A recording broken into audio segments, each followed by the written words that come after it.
we actually talk about contour, I want to talk about the difference between contour and bronzer. So your contour is a matte shade, it's quite dull, and it's used on the low points of the skin. So basically where you have a shadow, and this will emphasize the bone structure. Whereas a bronzer can be matte, satin, or shimmer. It's usually more of a vibrant tone, and it's used on the high points of the skin to fake that sun-kissed glow.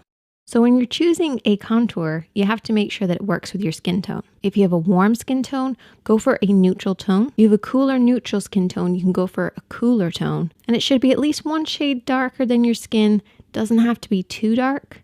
And it can be cream or powder. If you are using creams, however, make sure you apply it before you apply your setting powder. Otherwise, it's clog city. So I'm going to take my brush, and this is actually a foundation brush, but it has a nice little angle to it. And this means I can really work in the contour. So I pick up a little bit of the contour just on the edge of that angle. And when you're applying contour, I tend to use my brow arch as a guide.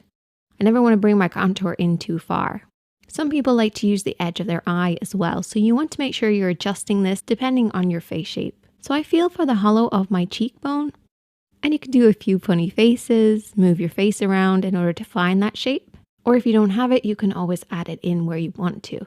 And I basically run the brush along the edge of the face, working upwards towards the ear and making sure not to pass the edge of my arch of my brow. This will just prevent you from bringing your contour in too far. And I don't blend right away, I actually do the other side of my face to begin with and just check the angles to make sure it's working for me. I then take whatever's left over on the brush and work around the hairline, making sure to use the edge of my arch as a guide as well. I don't want to bring my contour right across my forehead, I want to bring it up around my hairline. You also don't want to apply too much contour around the hairline because it can kind of look muddy, so only use whatever's left over on the brush. Once I feel like the angle's right, I will then blend in the contour that's on the cheeks. And I like to work in an upwards motion because we never want our contour to come down too far. If it comes down too far, it can kind of create a bearded effect. But using the edge of your arch or the edge of your eye as a guide will definitely help to make sure your contour is in the right position. But you may need to adjust it depending on your own face structure. But less is actually more when it comes to contour. So don't overdo it. Use your natural bone structure and just emphasize it however you prefer.